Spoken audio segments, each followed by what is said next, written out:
cold when I lose control. El programa instrumental de Fury STEM sirve para mejorar las estrategias de aprendizaje y el pensamiento de los individuos y por su aplicación en una variedad considerable de situaciones. Fury STEM introduce el concepto test-entrenamiento. Test, es decir, conforme la persona va realizando cada ejercicio, se puede precisar la capacidad cognitiva del alumno. Fürsten es un pedagogo y psicólogo judío que nace en Rumania. En 1944 emigra a Israel. Inicia su tarea como educador cuando era muy joven, enseñando a leer a niños y desempeñando la función de maestro en escuelas para niños que procedían de campos de concentración. Asimismo, el creador de este llamado modelo programa de enriquecimiento instrumental. Este programa consta más de 500 páginas en donde hay trabajos, problemas que deben ser resueltos mediante estrategias y habilidades de carácter cognitivo y metacognitivo. Está organizado en 15 cuadernillos que son llamados instrumentos. Entre estos se trabaja el silogismo, relaciones familiares y orientación espacial. Hay 2 presentaciones, está el libro del estudiante y el libro del profesor. Anteriormente se pretendía manejar en la población israelí, pero actualmente esta población se reflejaba en problemas como retraso mental, rendimiento académico bajo y también se reflejaba bajo funcionamiento cognitivo. Estructura del programa de enriquecimiento instrumental. Número 1. Organización de puntos. Orientación espacial 1. Comparaciones, clasificaciones, percepción analítica, ilustraciones, progresiones numéricas, relaciones familiares, instrucciones, relaciones temporales, relaciones transitivas, silogismos y diseño de patrones. Fortalezas. Permite la corrección de las funciones cognitivas deficientes. Posibilita la producción de motivación intrínseca a través de la formación de hábitos.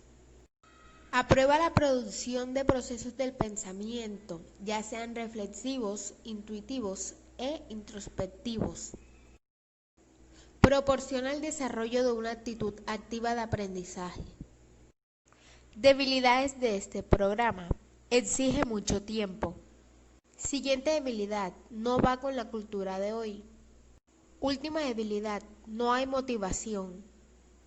Conclusión de la relación de la filosofía moderna con el enriquecimiento instrumental. La relación entre el programa y la filosofía moderna es que éste se enfoca en la manera de enseñar a los estudiantes los temas relacionados con ciencias, humanidades y lengua, etc. Así como la filosofía moderna se centra y se centró en temas que tienen que ver con el mundo, el hombre y el conocimiento. Los puntos a tratar sobre la biografía del Dr. Reuben Fürsten son: 1. Su biografía. 2. Su pensamiento filosófico. 3. Sus obras y sus implicaciones en la historia. 4. Los aportes epistemológicos que han influido en los ámbitos político, social, económico, etc. 5. Y por último, cómo se podría entender y aplicar el pensamiento del filósofo en la vida cotidiana. 1. Su biografía. Es un psicólogo de origen judío que nació en 1921 en Rumania. En 1944 emigra a Israel, a Jerusalén específicamente, para ser maestro de escuela de niños que estaban en un campo de concentración. Tuvo profesores como Piaget y Jung. Estudiaba más que todo la psicología del desarrollo, la clínica y la cognoscitiva desde una perspectiva transcultural. Actualmente es director de Hadassah Wissow Canadá, Instituto de Jerusalén. En 1959 y 1955, entre esos 2 años, obtuvo su posgrado en Psicología General y la Clínica. En 1979 ya obtiene su doctorado en el desarrollo de la psicología. Él decía que con los niños y jóvenes que trabajaba tenían fuertes desórdenes emocionales, tenían situaciones desfavorecidas y deficiencias cognitivas como impulsividad, orientación espacial y relaciones con causa y efecto. También decía que las consecuencias sobre lo que dije anteriormente era que los estímulos no recibían el apoyo de manera significativa, que los estímulos no se podían utilizar para resolver nuevas situaciones y problemas y que los padres no actuaban de mediadores en la cadena de transmisión cultural o su educación.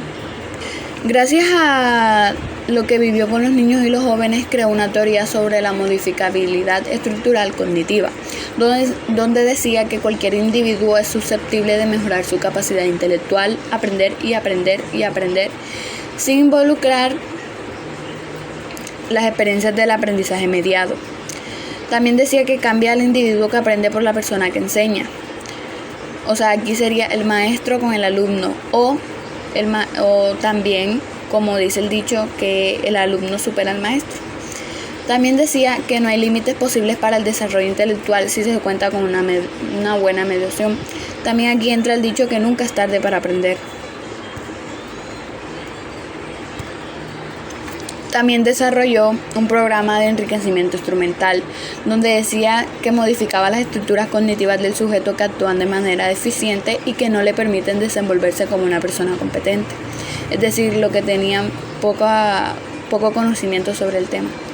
También que rescata la capacidad positiva y operatoria que ya posee el individuo y que no ha podido potenciar. Es como cuando tú aprendes un tema y no le paras como tanta atención y solamente lo leíste porque lo leíste. No debería ser así. Para tú aprender sobre algo, o también si te gusta, tienes que leer.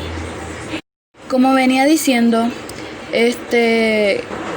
pues tú para aprender de un tema, los procesos cognitivos que desarrollaba este psicólogo era 1. Aprendizaje directo, donde decía que era una exposición directa del organismo a la estimulación. 2. La experiencia del aprendizaje inmediato, es decir, enseñar más allá de las necesidades inmediatas.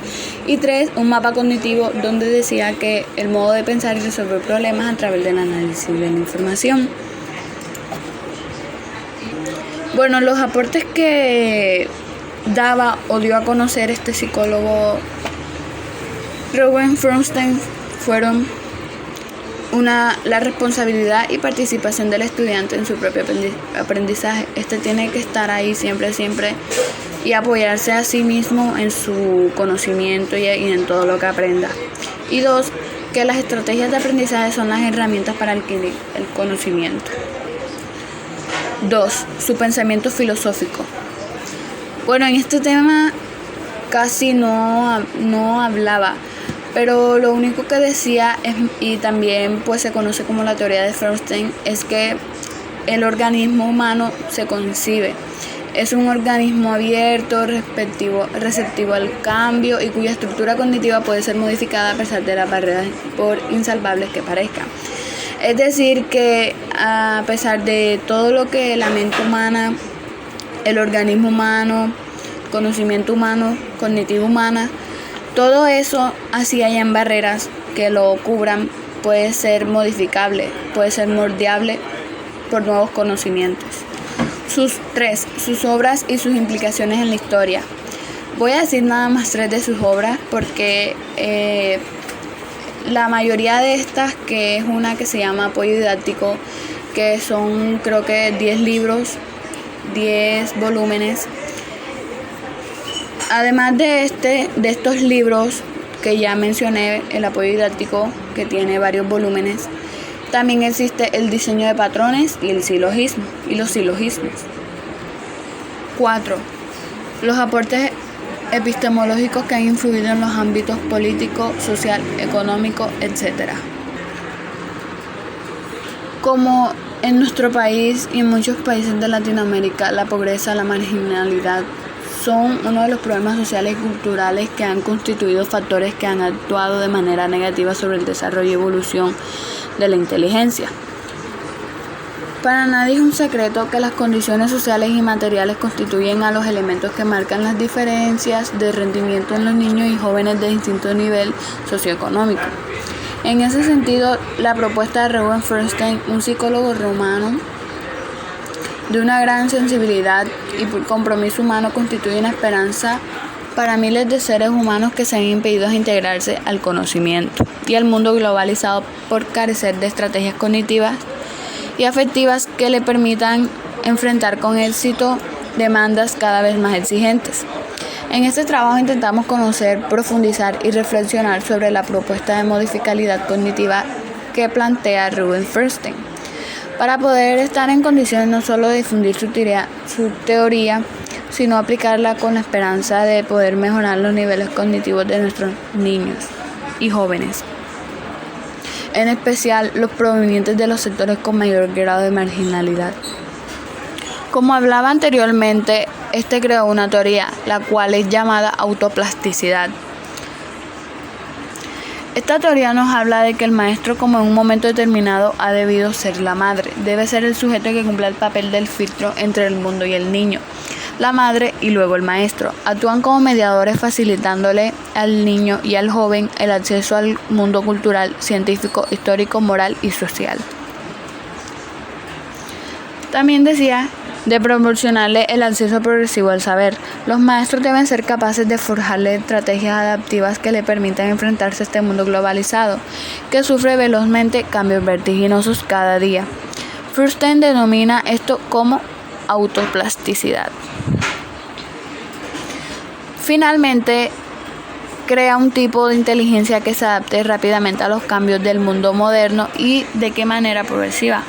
El propio individuo tenga la capacidad de adecuación y que asuma por sí mismo sus responsabilidades y retos actuales sin dificultad. Por ello, se crean individuos poco flexibles, encasillados en sus modelos mentales que se impiden a diario y se ponen barreras y no lograrlo por sí mismos, y impedir que evolucionen y que se constituyan como seres que aporten sustancialmente a su sociedad y que en la práctica se vayan automarginando. Y por último, la 5. ¿Cómo se podría entender y aplicar el pensamiento del filósofo en la vida cotidiana? Como decía, el ser humano tiene la capacidad para aprender y su pensamiento, conocimiento y otras cosas pueden moldearse. Si hablamos de la sociedad, podemos decir que el ser humano comprende y asimila la razón de su existencia con sus logros y fracasos. Es decir, también como la frase que dice, de los errores se aprende. Si comparamos la filosofía de Feuerstein con la sociedad, podemos decir que se centra en el estudio del hombre en cuanto se habla de ser libre y racionable por sí mismo, es decir, que piense por sí mismo y no por la naturaleza y no por sí. Que piense por la naturaleza y no por la sociedad, que piense por sí mismo sin importar las barreras que tenga en su mente. También de ir más allá hacia la imaginación y la creatividad de su naturaleza.